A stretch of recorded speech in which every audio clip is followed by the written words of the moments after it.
नमस्कार, मोदी देवी Tapadia girls college की YouTube channel में आपका स्वागत है। आज का हमारा टॉपिक है valuation under customs. Customs taxation का ही पार्ट है। टैक्सेशन में मुख्यतः 3 तरह के टैक्स हम पढ़ते हैं।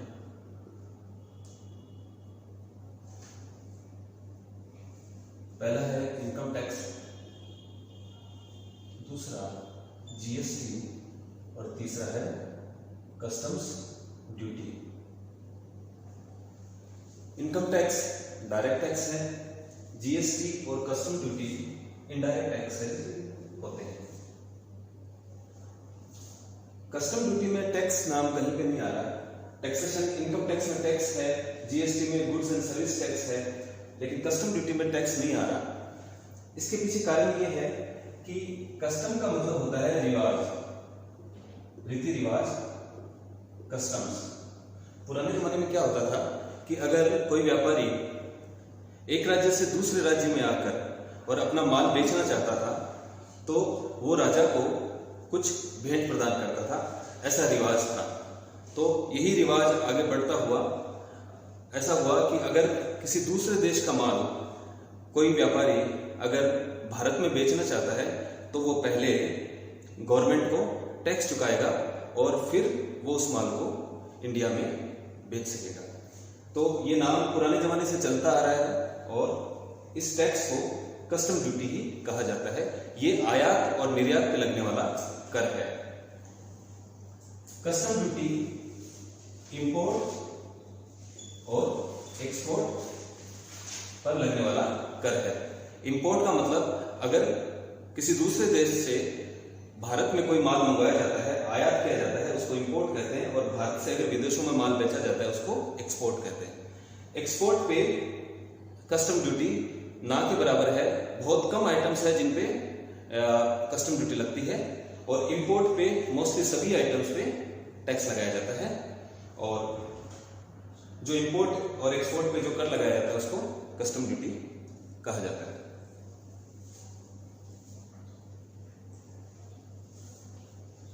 कस्टम ड्यूटी लगाने का दूसरा कारण ये भी है कि उदाहरण के तौर पे देखिए, मान लीजिए कि ये है अमेरिका, यूएसए, और ये है इंडिया। यूएसए से इंडिया को माल सप्लाई हो रहा है, ठीक है, और यूएसए का माल इंडिया में इंपोर्ट किया और इंडिया में इस माल को बेचा जा रहा है।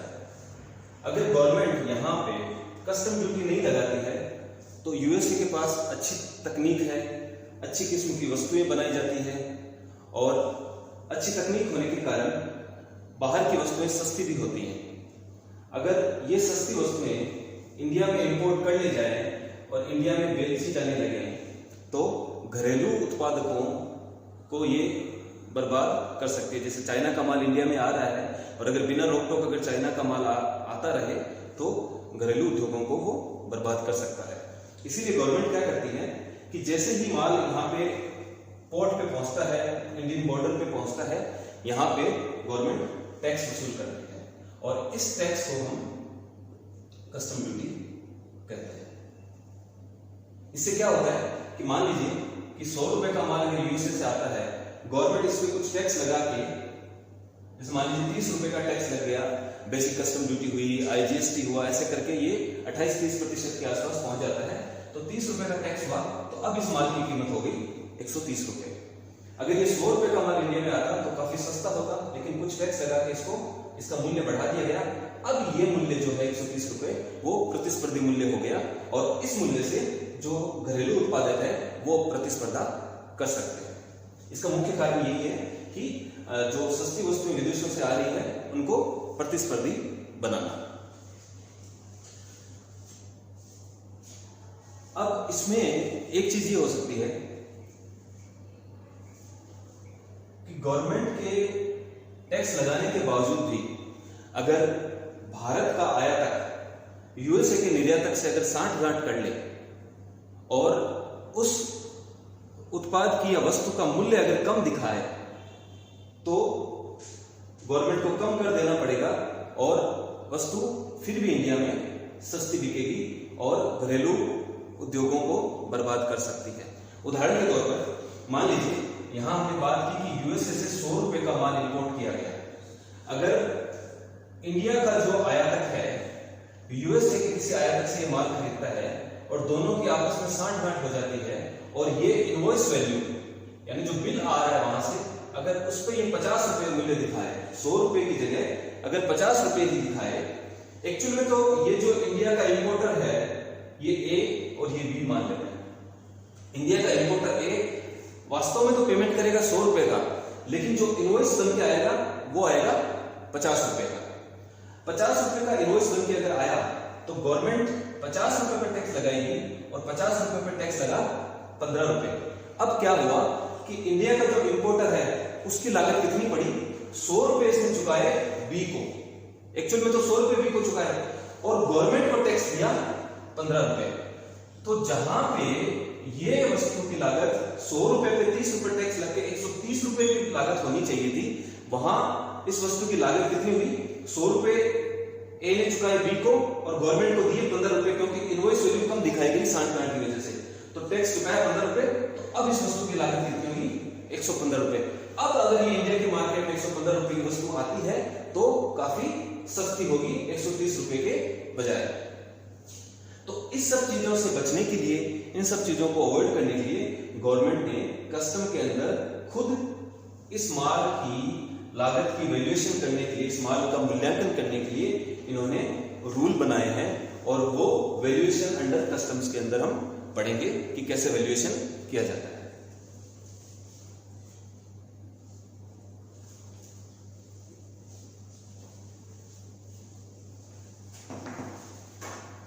ये उदाहरण इसी को कंटिन्यू करते हैं। ये यूएसए है, ये है इंडिया। ये यूएसए पे यहां पे फैक्ट्री में उत्पादन हो रहा है, ठीक है। तो सबसे पहले गवर्नमेंट क्या करेगी, गवर्नमेंट ये बोल रही है कि वैल्यू ऑफ मटेरियल दे दीजिए। इसको हम बोलते हैं computation of accessible value for imported goods।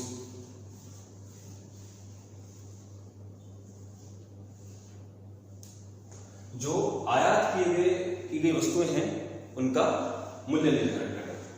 तो गवर्नमेंट क्या बोल रही है कि सबसे पहले वैल्यू ऑफ मटेरियल ले लीजिए, जो यूएसए की फैक्ट्री में जो यहां पे बन रहा है फैक्ट्री की कॉस्ट ले लीजिए, इसको हम बोलते हैं एक्स फैक्ट्री प्राइस।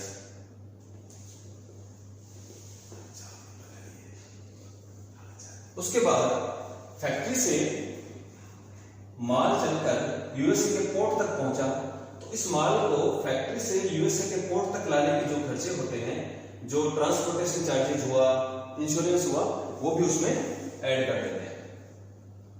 तो फ्रेट, इंश्योरेंस,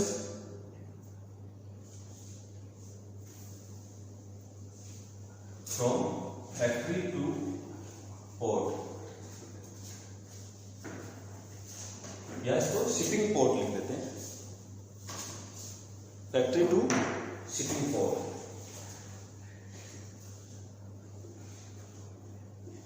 ये हमने ऐड कर दिया। इसके बाद यूएसए के पोर्ट पे ही, यानी निर्यातक देश के पोर्ट पे ही इस माल को जहाज में चढ़ाया गया, तो इसके हैंडलिंग चार्जेस या लोडिंग चार्जेस हम ऐड कर देते हैं। इन तीनों को ऐड करने के बाद जो वैल्यू आती है उसको हम बोलते हैं FOB। FOB की फुल फॉर्म है फ्री ऑन बोर्ड।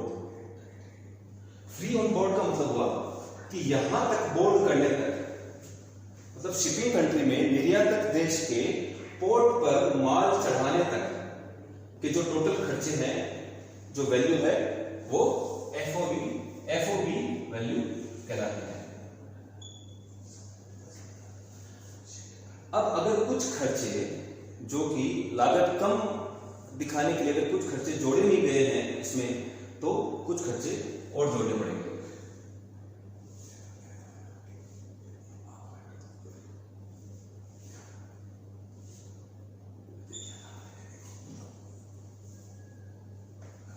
कुछ खर्चे अगर इनमें नहीं जोड़े हुए हैं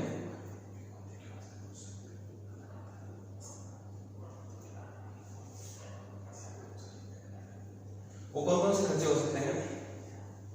अगर यूएसए की कंपनी को, जो इंडिया का इंपोर्टर है, इसने अगर ये माल बनाने के लिए, ये वस्तु बनाने के लिए अगर इसने कुछ मटेरियल इसको फ्री ऑफ कॉस्ट अगर सप्लाई किया है तो वो हमको ऐड करना चाहिए। Value of material supply bye importer, अगर ये फ्री ऑफ कॉस्ट अगर दिया है तो वो ऐड किया जाना चाहिए। दूसरा है कमीशन एंड ब्रोकरेज। इसमें बाइंग कमीशन नहीं आता।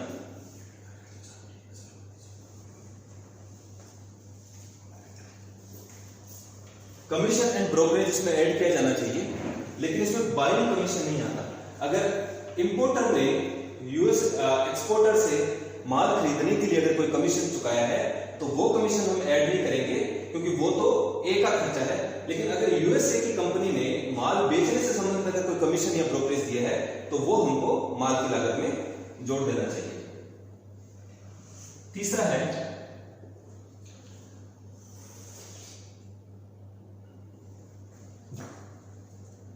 कई बार क्या होता है कि कोई कुछ वस्तुएं ऐसी होती है जिनको उत्पादन करने के लिए, जिनको बनाने से पहले उनकी डिजाइन करनी पड़ती है, उनके लिए कुछ नक्शे तैयार करने पड़ते हैं, कुछ स्केच तैयार करने पड़ते हैं, कुछ इंजीनियरिंग वर्क होता है उनके लिए, तो उसके खर्चे भी अगर किए गए हैं इंडिया के बाहर तो उसको भी इस जो लागत है वस्तु की लागत में ऐड करना चाहिए।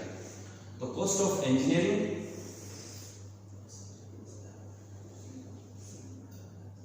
डेवलपमेंट,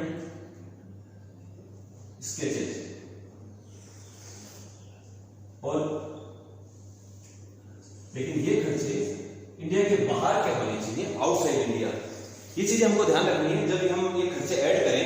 तो जैसे कमीशन और ब्रोकरेज हमको ऐड करना है तो वो बाइंग कमीशन नहीं होना चाहिए, वो बायर द्वारा पेमेंट नहीं किया होना चाहिए, वो सेलर द्वारा यानी एक्सपोर्टर द्वारा वो खर्चा किया हुआ होना चाहिए। उसी प्रकार ये जो कॉस्ट ऑफ इंजीनियरिंग, डेवलपमेंट और स्केचेज या डिजाइनिंग के जो खर्चे हैं वो इंडिया के बाहर के होने चाहिए, बाहर किए जाने चाहिए, तभी हमको इसकी लागत में जोड़ना है। चौथा है, तो अगर कोई खर्चा इंडिया के बाहर उस वस्तु की इंजीनियरिंग के लिए, डेवलपमेंट के लिए या फिर उसका कोई डिजाइन तैयार की जाए या स्केचेस तैयार किए जाए, अगर इंडिया के बाहर ये खर्चा हुआ है तो उसको भी हम ऐड करेंगे। चौथा है royalty and commission. Royalty and licence fees, उस वस्तु के उत्पादन से संबंधित अगर कोई रॉयल्टी चुकाई गई है, अगर कोई लाइसेंस फीस दिया गया है तो वो भी हमको ऐड करना चाहिए वैल्यूएशन करते समय कस्टम के अंदर। और एक चीज और है, वो है पैकिंग कॉस्ट। पैकिंग कॉस्ट, अगर ऐसी पैकिंग की गई है जब वस्तु की सप्लाई होने के बाद वो पैकिंग नष्ट कर दी जाती है, उस पैकिंग का कोई मूल्य नहीं रहता, तो वो पैकिंग हमको, उस पैकिंग की कॉस्ट हमको उस वस्तु के मूल्य में ऐड करनी चाहिए। लेकिन अगर कोई ऐसी पैकिंग है जो ड्यूरेबल है या फिर ड्यूरेबल और रिटर्नेबल है तो उसकी कॉस्ट हमको ऐड नहीं करनी चाहिए। कई बार क्या होता है कि बाहर से हम वस्तु का आयात करते हैं तो वस्तु जो है कोई कंटेनर में या ऐसे बॉक्सेस में आती है जो कि स्थायी पैकिंग है, और वो कंटेनर्स या फिर जो बॉक्सेस हैं हम निर्यातक को रिटर्न कर देते हैं। तो अगर उस तरह की पैकिंग है जो कि स्थायी पैकिंग है और रिटर्नेबल पैकिंग है तो उसके खर्चे वस्तु की लागत में नहीं जोड़े जाने चाहिए।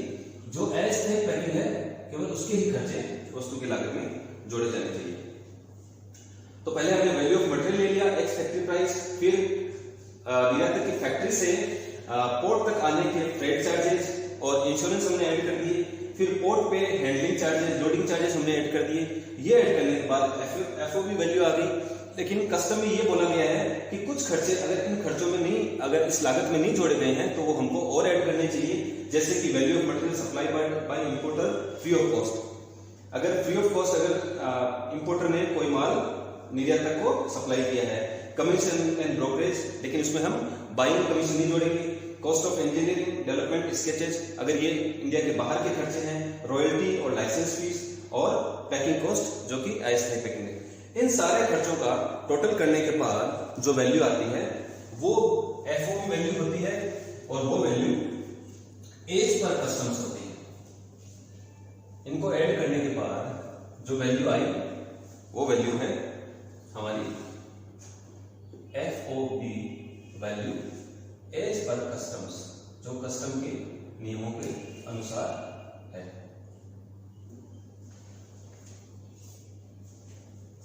अब यहां तक कि हमने टोटल कॉस्ट ज्ञात कर ली। अब ये माल यूएसए के पोर्ट से चलकर इंडिया के पोर्ट पे पहुंचेगा, तब तक के खर्चे हमको और जोड़ने पड़ेंगे। तो यूएसए के पोर्ट से लेकर इंडिया के पोर्ट तक आने में भाड़ा चुकाया जाएगा और यहाँ पे इस माल की इंश्योरेंस भी करवाई जाएगी। तो ये दो खर्चे हम इस एफओबी वैल्यू में और ऐड करेंगे। पहला है माल की इंश्योरेंस। अगर इंश्योरेंस एक्चुअल में दी हुई है क्वेश्चन में तो एक्चुअल ले लेंगे, अगर इंश्योरेंस क्वेश्चन में नहीं दी हुई है तो हम 1.125% लेंगे एफओबी वैल्यू का। इंश्योरेंस तो हमको ऐड करनी ही पड़ेगी, अगर एक्चुअल दी हुई है तो हम एक्चुअल ले लेंगे, और अगर नहीं दी गई है तो एफओबी वैल्यू का 1.125% ऐड करना है। दूसरा है फ्रेट। फ्रेट यानी भाड़ा। यूएसए के पोर्ट से इंडिया के पोर्ट तक जो माल लाया गया है उसका भाड़ा। फ्रेट में भी दो कंडीशन हो सकती है कि माल या तो समुद्र मार्ग से आएगा या फिर एयर मार्ग से आएगा, सी से आएगा या फिर एयर से आएगा। अगर सी से आता है तो हम भाड़ा एक्चुअल ले लेंगे जो क्वेश्चन में दिया गया है। अगर क्वेश्चन में नहीं दिया गया है तो हम 20% लेंगे एफओबी वैल्यू का। इसी तरीके से अगर माल एयर से मंगवाया गया है, एयरप्लेन से आया है, तो हम क्या करेंगे, अगर क्वेश्चन में एक्चुअल दिया गया है तो एक्चुअल या 20% ऑफ एफओबी वैल्यू, इन दोनों में से जो कम होगा वो हम लेंगे। एक्चुअल और 20% of FOB value which ever is less, वो हमको ऐड करना होगा। इस तरह से ये दोनों खर्चे ऐड करने के बाद भी माल इंडिया के पोर्ट तक पहुंच गया, और इन सब खर्चों का टोटल ही एसेसेबल वैल्यू कहलाता है। इसको हम CIF वैल्यू भी कहते हैं। CIF का मतलब हुआ, ये हो गई कॉस्ट, एफओबी वैल्यू जो है वो कॉस्ट, C I से इंश्योरेंस और F से freight, C plus I plus F CIF। तो इस तरह से हमने एसेसेबल वैल्यू कैसे ज्ञात की, वैल्यूएशन कैसे किया जाता है, कैसे एसेसेबल वैल्यू ज्ञात की जाती है इंपोर्टेड गुड्स की कस्टम एक्ट के अकॉर्डिंग, वो हमने यहाँ पे देखा। Thank you.